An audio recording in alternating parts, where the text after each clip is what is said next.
Bonjour et bienvenue sur la chaîne YouTube de l'Église évangélique italienne de Marcinelle. Notre culte va pas tarder à commencer. En attendant, permettez-moi de vous inviter sur notre page Facebook EEIM juste ici ou à découvrir notre vitrine Instagram EEIM juste là. Nous serons également heureux de vous accueillir lors de nos cultes en présentiel le dimanche à 10h et lors de nos réunions de prière le jeudi à 19h30. En plus de tout cela, nous organisons des réunions de jeunes les dimanches soirs à 18h, ainsi que des groupes de maison en semaine dont vous obtiendrez toutes les informations via cette adresse mail ou directement via les réseaux sociaux. Retrouvez toutes ces informations à la fin de la vidéo et les liens vers nos différentes plateformes en description ci-dessous. Nous vous souhaitons un bon visionnage et nous avons hâte de vous rencontrer au sein de notre église. À très bientôt.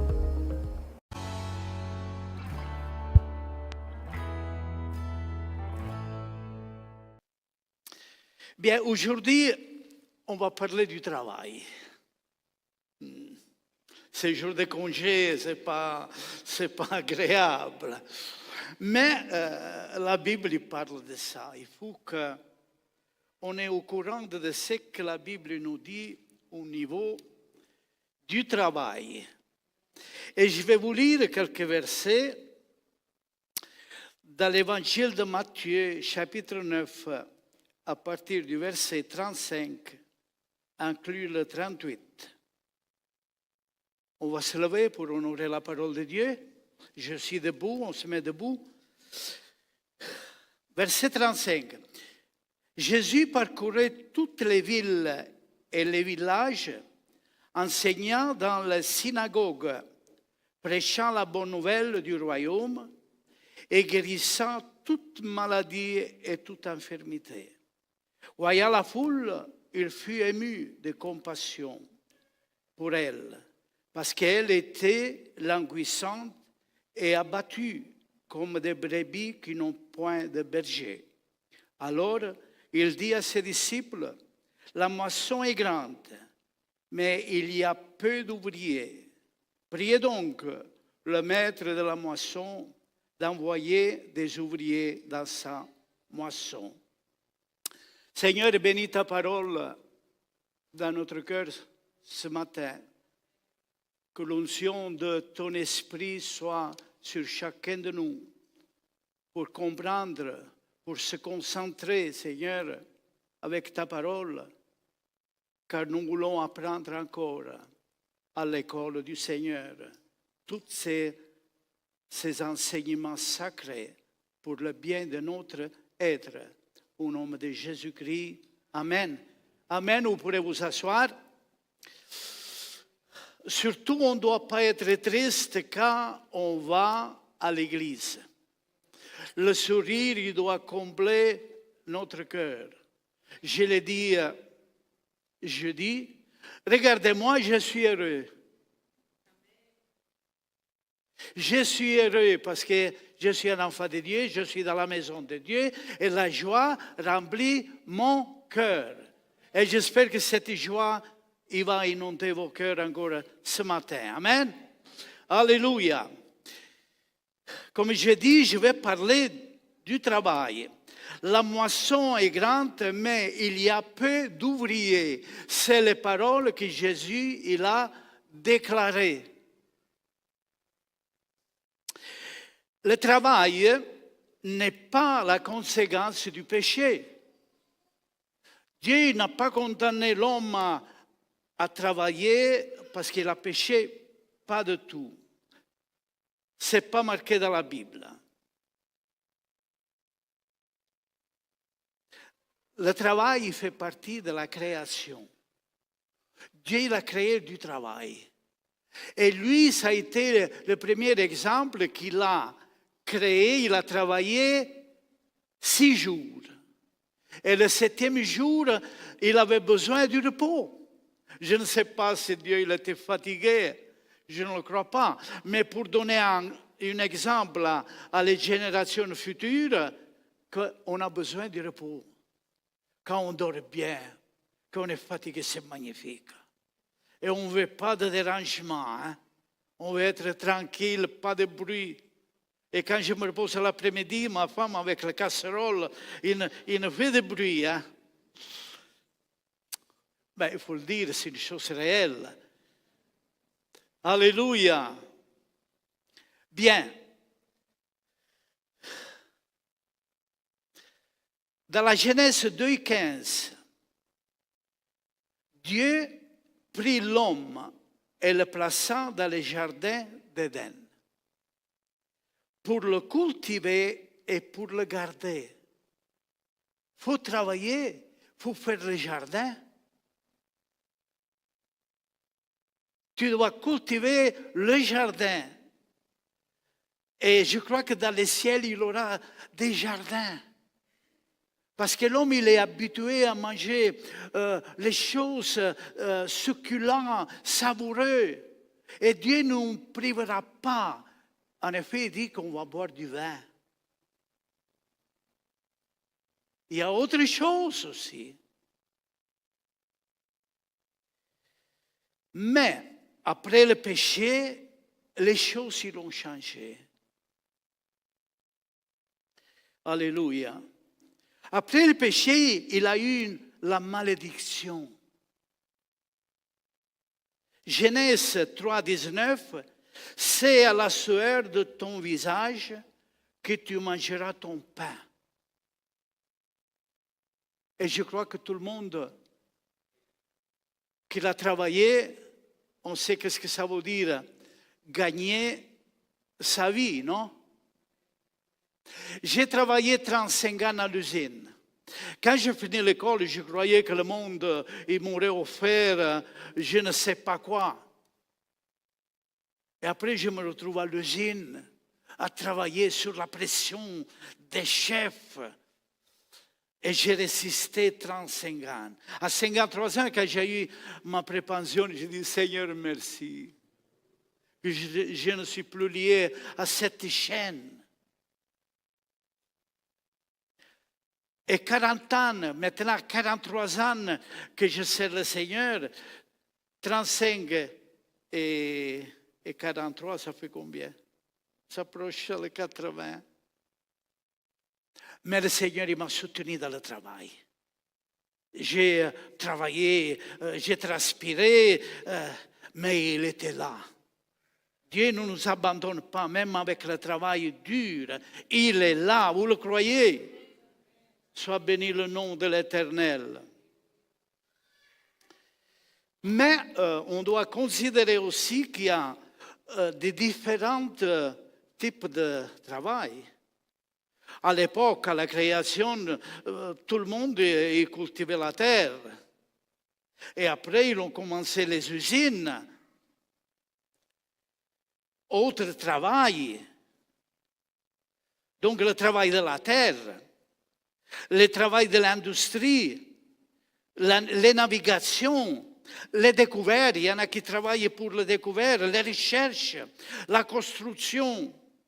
Si on regarde autour de nous dans le monde, toutes les villes, les grandes villes, les ponts, les infrastructures que l'homme il a créées, il est sorti de la fatigue de l'homme. Pourquoi l'homme, il travaille. Il fait partie de la vie. Alléluia. Et aussi les hôpitaux. Combien de gens aujourd'hui travaillent dans les hôpitaux et autres secteurs aussi. Mais il y a le travail physique, que c'est très dur. Mais il y a aussi le travail spirituel. Il y a qui travaille, le travail intellectuel, c'est du travail aujourd'hui, surtout dans l'évolution qu'il y a aujourd'hui. Il y a des sortes de travail qui sont nés après. Alléluia. Mais si on regarde le physique de l'homme, on est composé des membres. La tête, les pieds, les mains, on travaille avec ça. Alléluia. L'homme, il est capable d'utiliser tous ses membres. On peut travailler avec les yeux. On peut travailler avec les oreilles, répondre au téléphone ici et là. On travaille avec les mains, on le sait, avec les pieds. Mais il y a des choses à l'intérieur de nous qu'on ne voit pas, des membres qui travaillent. Mon cœur, il n'arrête pas de battre.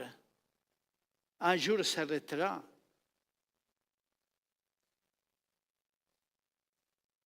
Les organes, le foie et toute autre chose que nous... Je ne vais pas vous l'expliquer parce que vous le savez déjà, ça. Mais ils travaillent et nous, on ne le voit pas.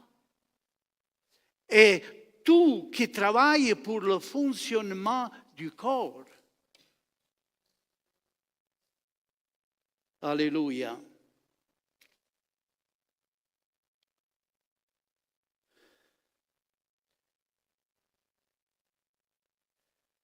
Donc, on doit travailler. Dieu nous appelle au travail.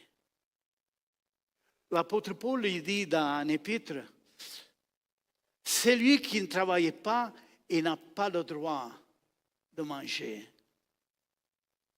C'est l'apôtre Paul qui le dit. C'est-à-dire que chacun, il est responsable pour sa nourriture. La personne qui travaille, il a le droit de manger. Et le pain de celui qui travaille, il est doux.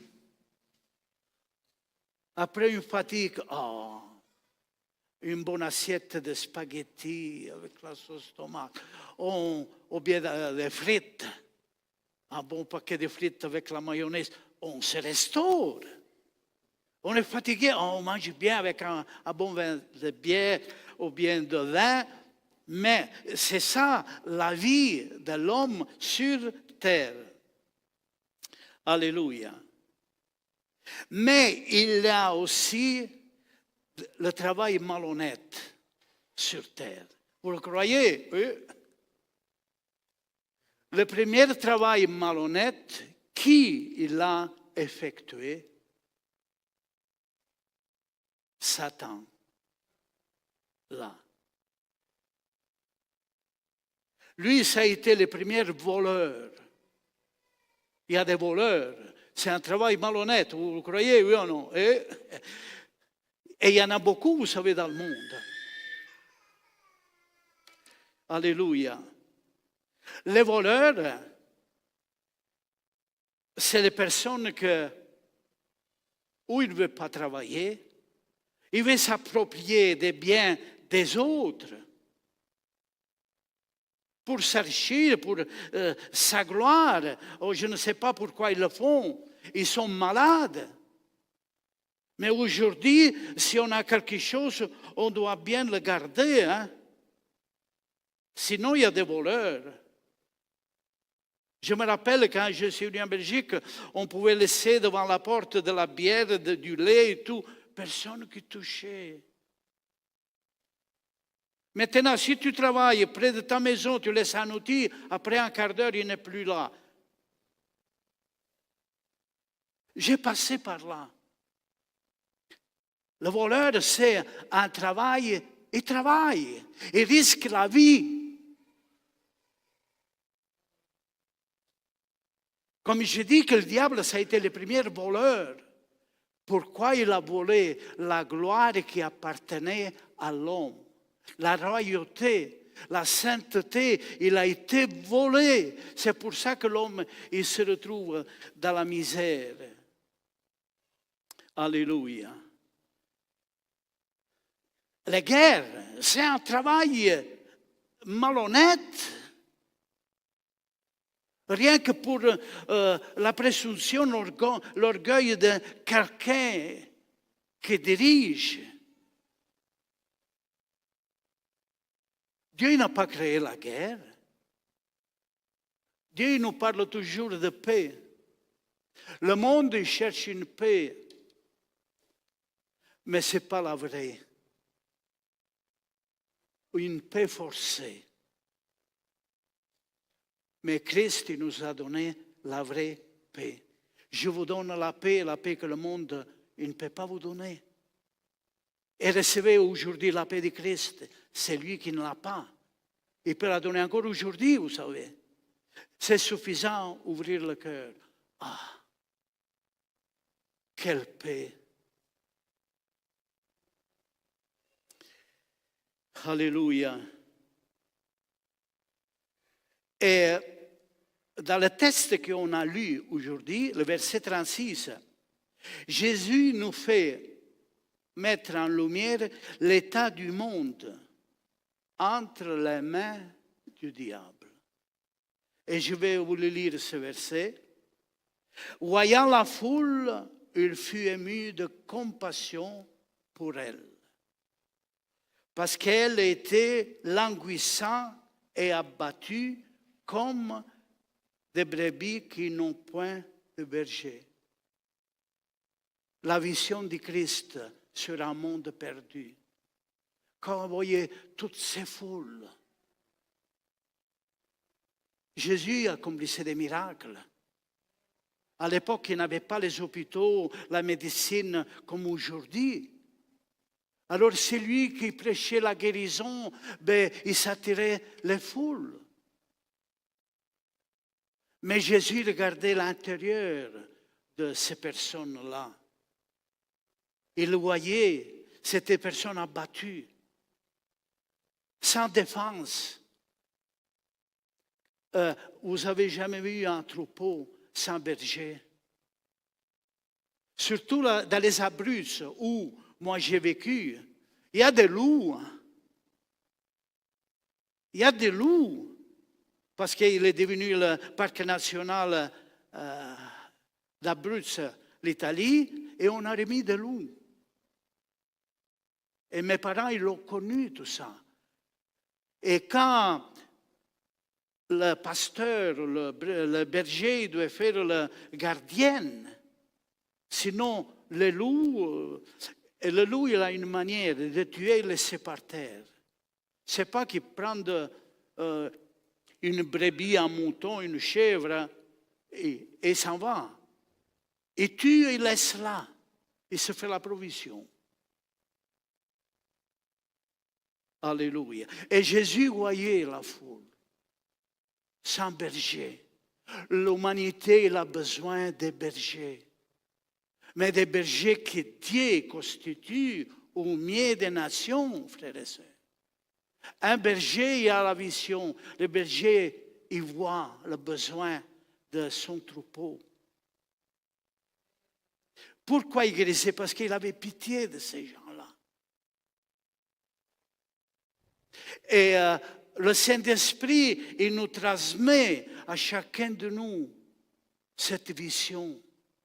Quand on voit autour de nous le besoin qu'il y a, condamné par la maladie, condamné par les dettes, condamné par des vices, condamné, à la place de juger, on doit avoir un sentiment de compassion.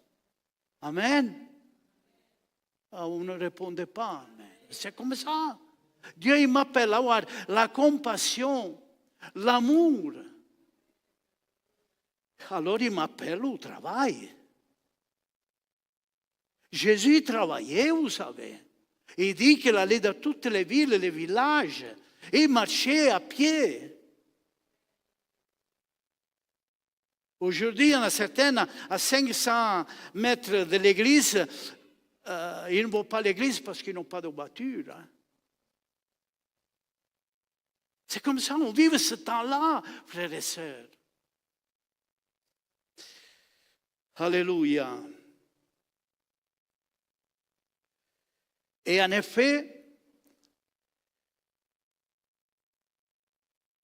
Jésus voit le besoin qu'il y a. Et une autre fois, il a fait la multiplication des pains. Les disciples disent, Seigneur, bientôt il va faire noir, liquide, envoyez-le. Jésus l'a dit, donnez-vous à manger. On ne peut pas les renvoyer comme ça, ils vont tomber au long du chemin.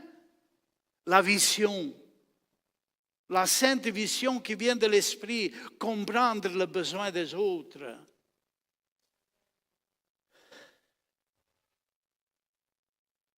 Alléluia.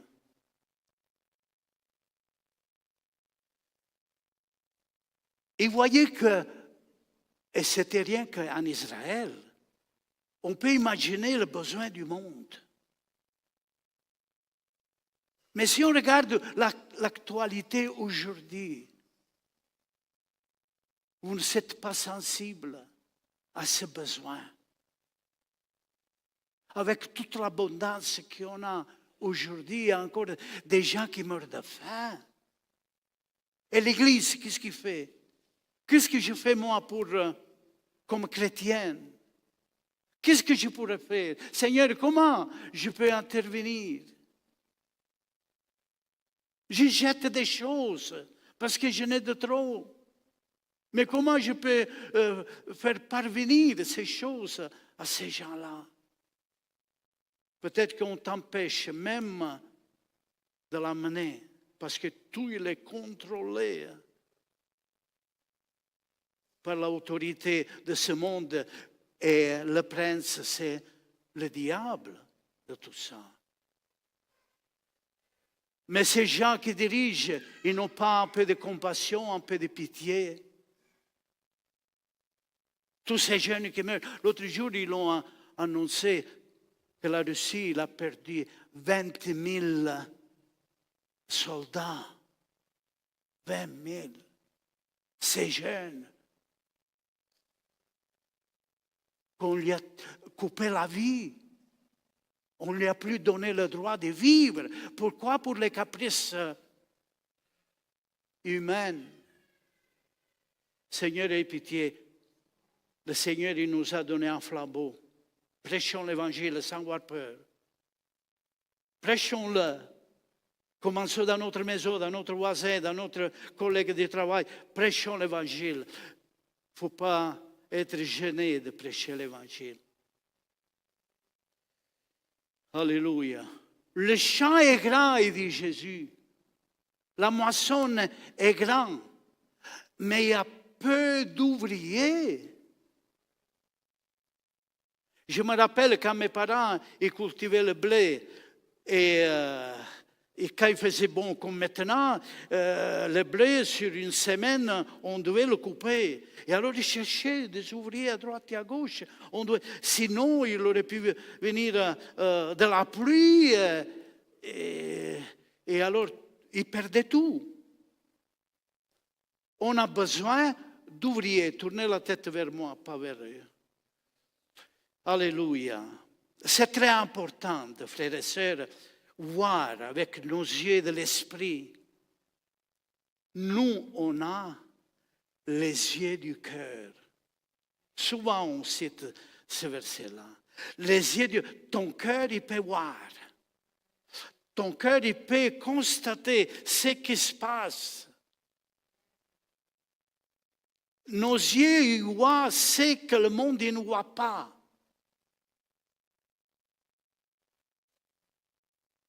Alléluia.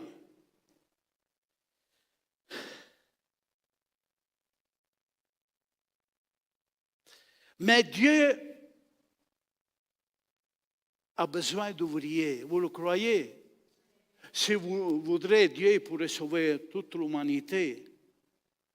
Mais l'humanité doit être sauvée par la prédication de l'Évangile, par la révélation de la croix de Christ. C'est ça que Dieu il a choisi. Et que sa volonté soit faite. Dieu, il a besoin que moi, je bouge pour porter le message de l'Évangile. Et c'est du travail. Je ne peux pas rester sur un fauteuil bien tranquille quand je vois les gens mourir. Et que j'aurais pu faire quelque chose. Il m'est déjà arrivé ces choses-là. Que seulement après, je me suis aperçu, j'aurais pu le faire.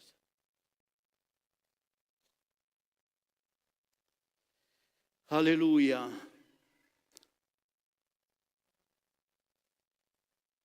Il a 3 manières pour travailler dans les champs de Dieu. La première, c'est nous faisons souvent par de la disponibilité et de la consécration. C'est ça qu'il faut de notre part. La disponibilité et la consacration. On est disponible. Ben, je dois faire ci, je dois faire là, je dois faire là. Dieu il a besoin de notre... Il y en avait des personnages à l'état de Jésus qui prenaient des excuses. J'ai acheté un champ, je dois le voir. Ou bien j'ai acheté des bœufs, je dois l'essayer.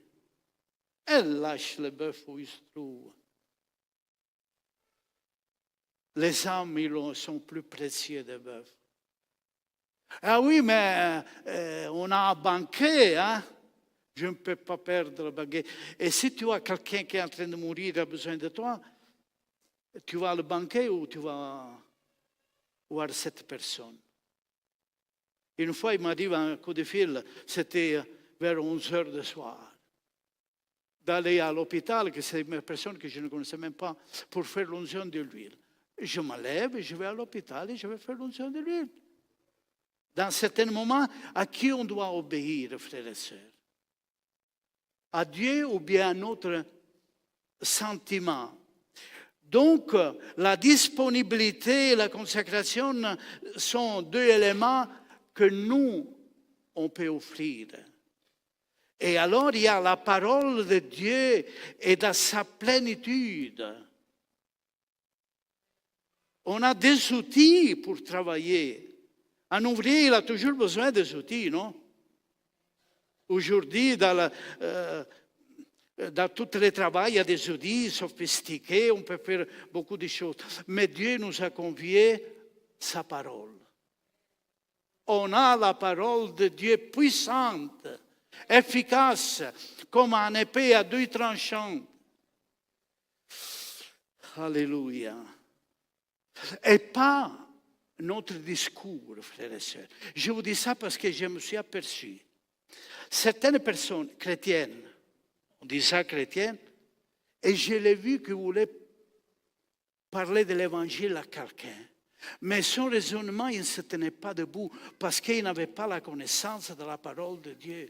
Oui, c'est facile de dire Jésus t'aime, Jésus est mort à la croix pour toi, mais les gens, ils doivent connaître les doctrines fondamentales, les fondements pour rester ferme, vous comprenez? On doit étudier, frères et sœurs. Recevez cette exhortation ce matin. Tu as besoin d'aller à l'école du Seigneur pour apprendre. Pour être disciple, il faut aller à la table du Maître. Et c'est lui qui nous enseigne. Et c'est lui qui dit de parler, comment on doit parler. Et le troisième élément, c'est la puissance de l'Esprit que Dieu nous a donné. Sont les trois éléments à notre disposition pour porter l'Évangile à un monde perdu. Et c'est du travail. Il demande du temps, il demande de l'argent, il demande... beaucoup de choses, frères et sœurs. Mais le Seigneur, il est là.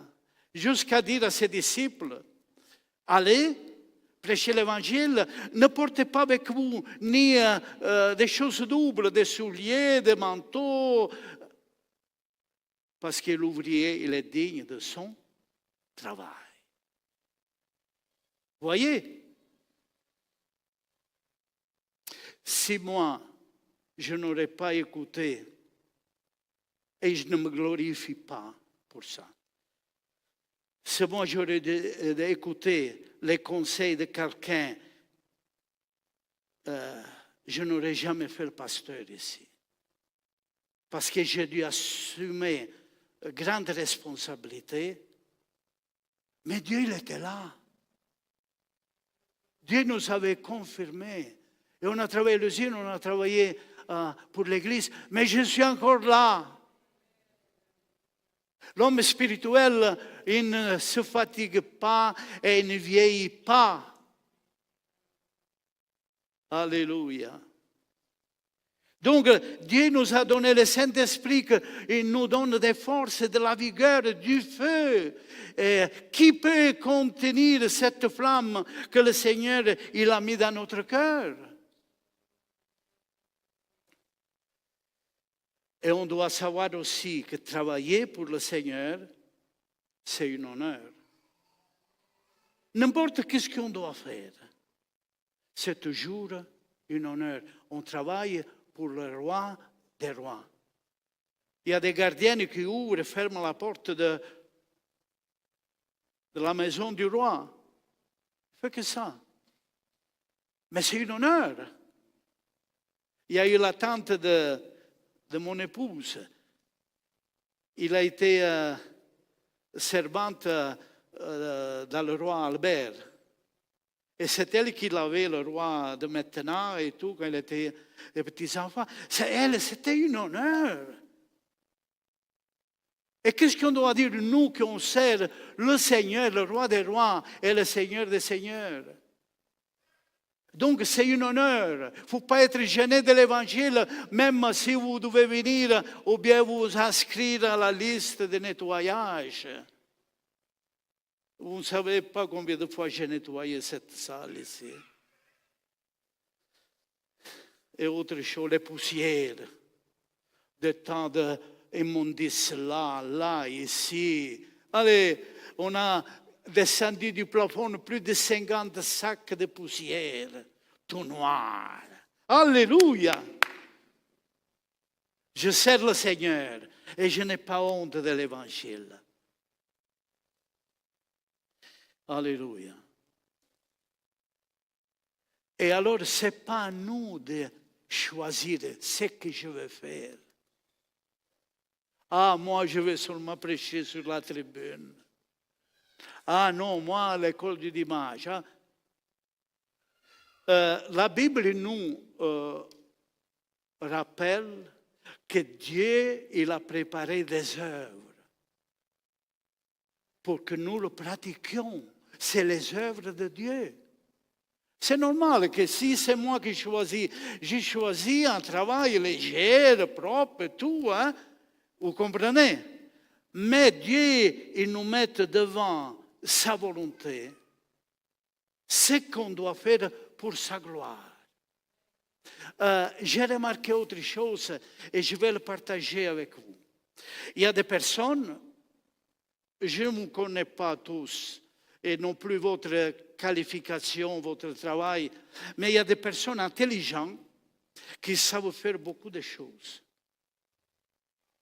On ne met pas en doute. Ils savent faire beaucoup de choses. Mais est-ce que c'est les œuvres de Dieu ou c'est les nôtres?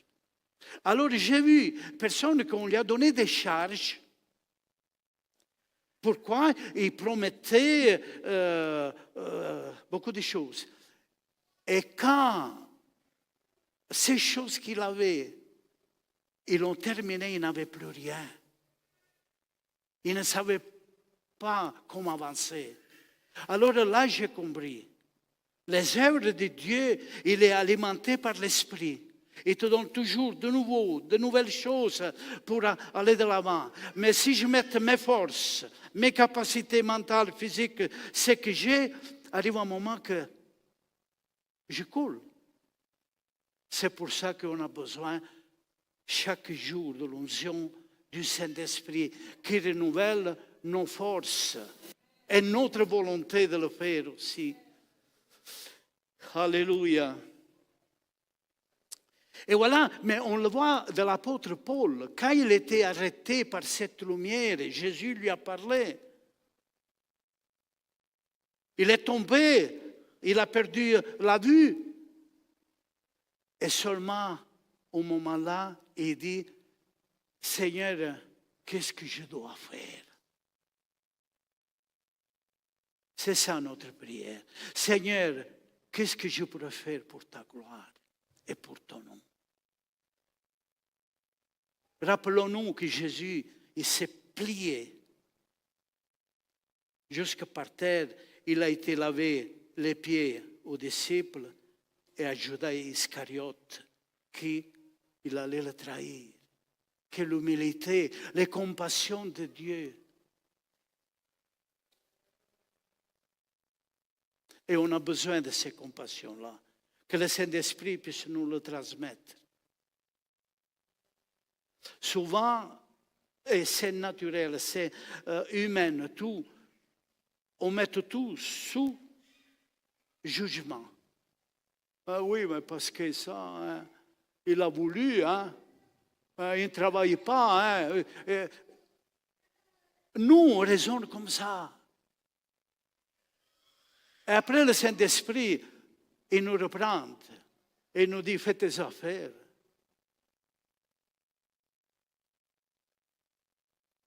Faisons nos affaires, c'est mieux. Et c'est déjà une grande chose pour nos affaires. Alléluia. Dites, donnez une gloire à Dieu de temps en temps. Il ne me dérange pas, vous savez. Même le bruit, ça ne fait rien. Alléluia. La parole de Dieu, c'est toujours explosif. Donc, ce n'est pas nous choisir ce qu'on doit faire. Alléluia. Que le Seigneur distribue par le Saint-Esprit le ministère, les dons, il vient de lui.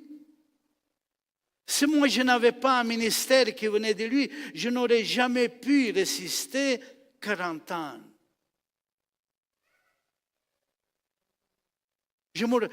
Combien de fois je l'ai dit à mon épouse? In italiano, chi me lo fa fare? Tout le monde l'a compris, non?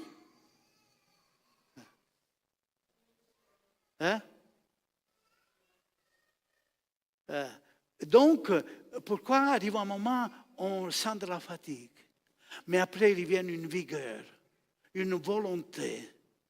Et ma femme, ça a été une aide, pas pour lui lancer des fleurs, ça a été une colonne dans la vie spirituelle. Combien de fois il m'a encouragé? Ben on va aller, tu es fatigué, d'accord, après ça ira, allez. Et on partait de nouveau. Alléluia. On a des différents services. Le travail peut être différent, mais on doit l'harmoniser en travail d'équipe. Tu fais ça, l'autre il fait ça, l'autre... Tous ensemble, coordonner les choses. Et pas se disputer quand on doit faire quelque chose. Non, il doit être comme ça. Mais non, c'est comme ça. Le Seigneur, il nous rappelle qu'on doit être le même sentiment. À quelqu'un, je lui dis, OK, on va faire comme tu dis, mais tu prends tes responsabilités. Ah non, là non. Alors, on fait comme je dis. Et je prends mes responsabilités. On a vécu la vie d'un pasteur, c'est une vie d'expérience, de témoignage. Je pourrais rester des heures à parler avec vous de toutes les merveilles du Seigneur. Alléluia. J'arrive vers la conclusion.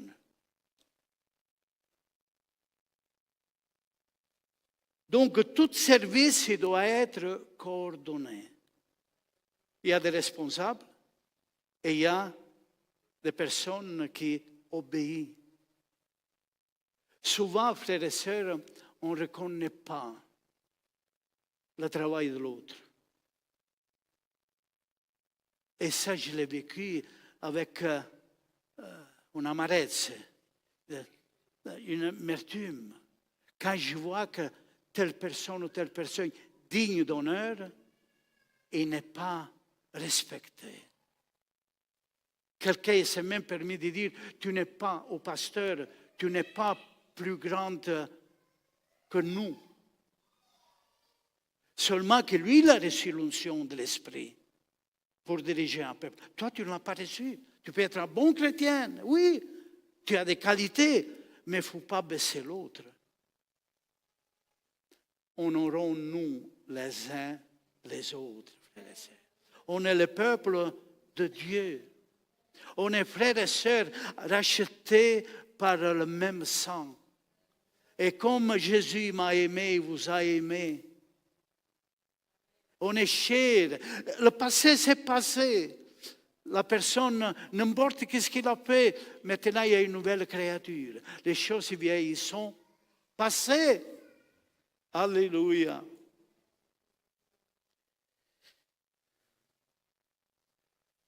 La Bible nous rappelle qu'il y a celui qui sème, celui qui l'arrose et celui qui récolte. C'est du boulot, c'est du travail. Peut-être que certains fruits, on ne le voit pas tout de suite. Oui, mais j'ai parlé une fois, deux fois, trois fois. Tu as semé. Vous savez qu'il y a des semences sur 4 jours, ils poussent. Il y a des semences qu'il faut peut-être 1 an. Surtout les noyaux qui doivent gonfler, germer, pousser. Vous voyez, une semence, ce n'est pas l'autre. Mais tu as semé. Et c'est lui qui sème, disait toujours mon père, récolte. Parce qu'il a semé. Alléluia. Et Dieu récompense même le service le plus petit. Celui qui aura donné même un verre d'eau à un de mes disciples, il ne perdra pas leur part. Donnez à boire à quelqu'un si vous voyez qu'il est assoiffé. Alléluia. Après, il se pose une question, et chacun, personnel. Seigneur, qu'est-ce que je peux faire pour toi? Qu'est-ce que je peux faire pour toi? Jésus n'a pas répondu tout de suite à Paul. Tu dois faire ça. Il dit, rendre à Damas, ça c'est l'obéissance. Et là, il te sera dit ce que tu dois faire. C'est-à-dire, il faut te mettre en dessous des ministères. Il a dû se mettre en dessous du ministère du prophète pour lui dire qu'est-ce qu'il doit faire. Il y a des ministères dans l'Église. Il y a des personnes anciennes, il y a des conseillers, il y a des personnes que l'Église il a élues pour gérer. On doit l'honorer, ses frères et sœurs. On doit s'honorer quand on travaille pour le roi des rois. Un bon sourire. Alléluia. Ça fait beaucoup. Je dis, je le répète, quelquefois on salue les personnes d'une certaine taille. Bonjour, bonjour, bonjour. Et les enfants par terre, ils attendent un câlin. Et je me suis aperçu ça. Et quand on ne le fait pas, je dis comme moi, je ne compte pas. On doit être simple comme les enfants là. Alléluia.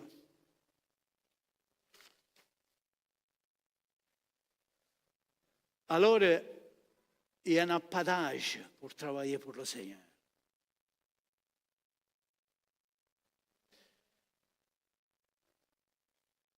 Le Seigneur, il n'a pas dit non, tu travailles de 20 ans jusqu'à 50 ou 66 ans. Après, tu arrêtes. Tu as fait ton boulot. Non, il n'a pas d'âge pour servir le Seigneur. Samuel fut appelé quand il était enfant. Conduit au temple toute sa vie. Abraham, à l'âge de 100 ans, Dieu lui dit, marche devant moi à 100 ans, un vieillard. Mais il avait un petit jeune homme, Isaac, de la promesse, il devait s'occuper de cet enfant-là. À 100 ans, il dit, tu es encore apte, marche devant moi, j'ai un plan pour toi. Alléluia. Moïse avait 80 ans quand Dieu l'appelle à libérer son peuple. Il a hésité un peu. Il dit, mais moi, je suis bien tranquille dans le désert avec ma petite famille. Il a dû obéir. 80 ans. Il aurait pu passer les derniers 80 ans au milieu de lutte, de la rébellion, mais la flamme de Dieu, il était sur lui. Et quand le Seigneur il commence à brûler dans ton cœur, c'est plus toi qui vives, Christ vit en toi. Et tu fais des choses que tu ne songes même pas de le faire, parce que Dieu il va t'éclairer de la tête aux pieds. Alors,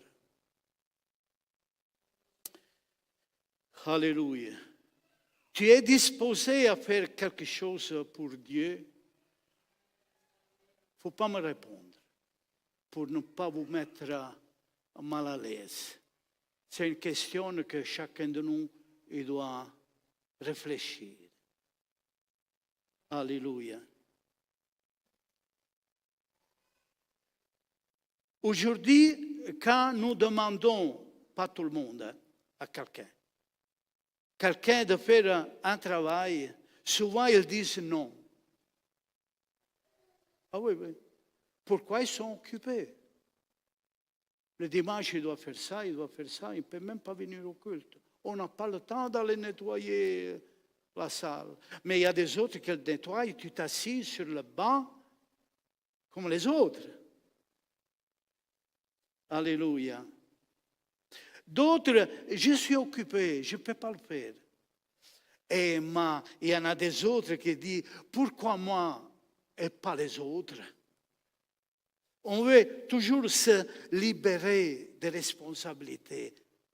Mais les enfants de Dieu, ils sont pressés par un poids éternel de gloire pour le roi des rois et le Seigneur des seigneurs. Et on doit obéir.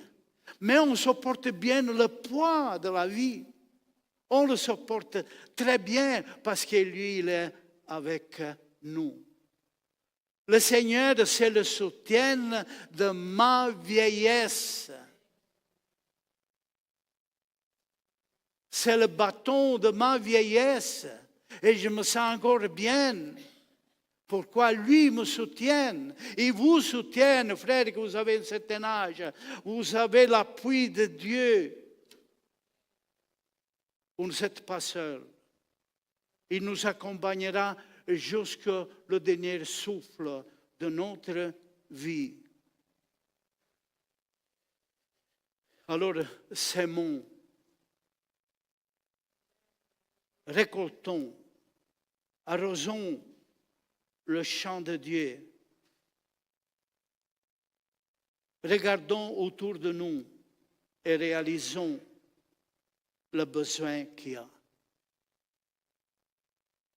Ils ont besoin de l'humanité. Nous, on a connu une autre époque. Le temps il devient de plus en plus difficile. Moi, je pense toujours à mes petits-enfants. Mes enfants, on l'a aidé, ils ont été à l'école. Qu'est-ce qui nous réserve l'avenir?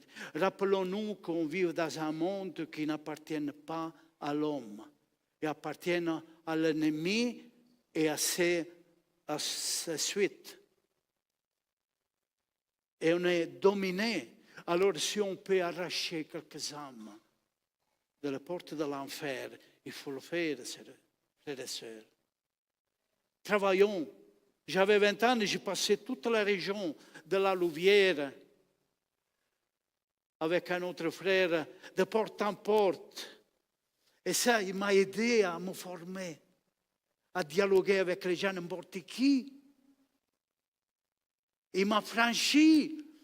Et nous, on a beaucoup de jeunes dans cette communauté. Et Dieu il a besoin de vous, de votre dynamisme que vous avez. Il faut le développer pour sa gloire. Vous pourrez faire beaucoup. Alléluia.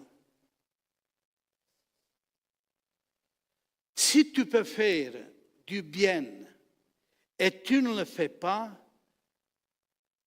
tu commets un péché. Si tu peux faire du bien et tu ne le fais pas, tu commets un péché. C'est parole de Dieu, vous savez. Rappelez-vous que le Seigneur sauve gratuitement, mais un service nous attend. Et un jour, nous rendrons compte à Dieu de ce que nous avons fait et de ce que nous, on n'a pas fait. Tu aurais pu le faire et tu ne l'as pas fait. Tu aurais pu parler à ton papa, tu aurais pu parler à ta maman, tu aurais pu parler à ton... Même s'ils sont rebelles, ça ne fait rien.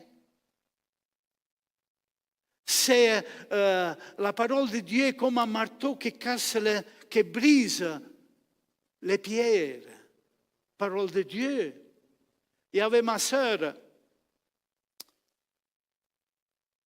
qu'on lui avait parlé du Seigneur, il avait accepté le Seigneur dans sa vie, mais il ne voulait pas se baptiser parce que son mari, il ne croyait pas. A dit, non, je voudrais me prendre le baptême avec mon mari. Et ils ont passé 30 ans. Entre-temps, on l'a convaincu qu'il prenne son baptême, il a pris son baptême. Après 30 ans, son mari s'est converti à l'Évangile. Par des épreuves d'accidents, et il ne perdait plus un culte. Il n'est jamais trop tard. Il n'est jamais trop tard. Parce que nous, on voudrait recueillir tout de suite. Eh bien, il faut attendre.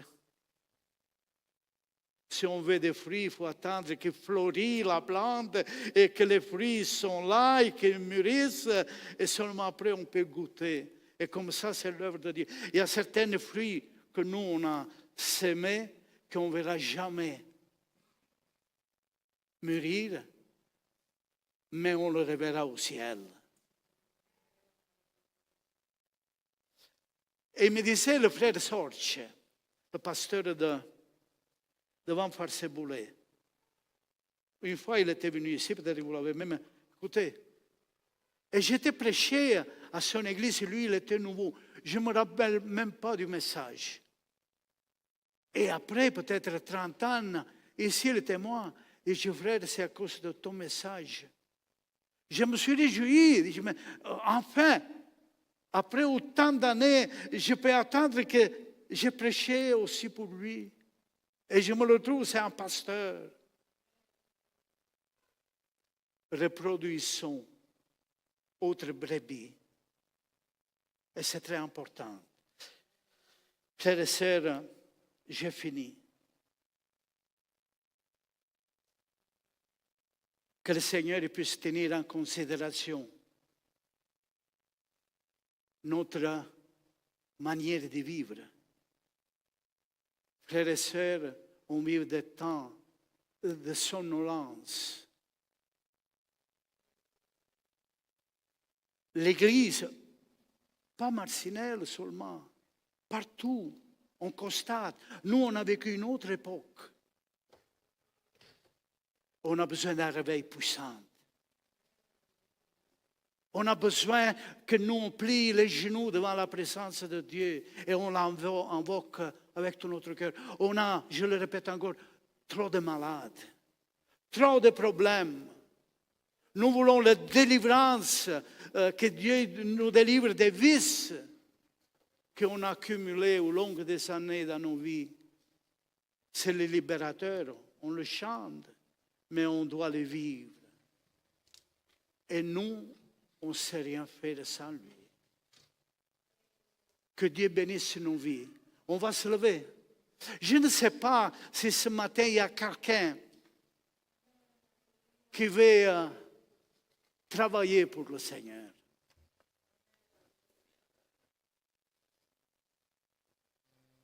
Si la parole de Dieu il a rejoint ton cœur et que tu as envie de faire quelque chose, moi je peux prier. Je peux invoquer le Seigneur que Dieu te mette à part pour un service. Je sais qu'il y a de la volonté entre nous de servir, mais on ne sait pas comment. Et Dieu nous dirigera. Alléluia. Est-ce qu'il y a quelqu'un au milieu de nous? Il n'y a personne. Vous voulez travailler pour le Seigneur. Vous voulez faire quelque chose. Ou bien se contenter d'un petit culte le dimanche, non 24 heures sur 24 au service du roi des rois. Merci, Seigneur, qui a eu du courage de s'avancer. S'il y en a des autres, je vais prier pour... on a besoin d'ouvriers, frères et sœurs. On a besoin de jeunes. Qu'est-ce que tu vas faire pour le Seigneur? Alléluia. Seigneur, nous te bénissons ce matin pour ta sainte parole. Seigneur, tu es là par ton esprit. Tu es là au milieu de ton Église et tu as compassion des âmes. Et on est là, Seigneur, qu'on puisse arracher quelques âmes de l'enfer, mon Dieu, de l'emprise de l'ennemi et le conduire au pied de la croix, là où le sang il a été versé pour moi et pour tout le monde, mon Dieu. Sois béni ton nom, Seigneur.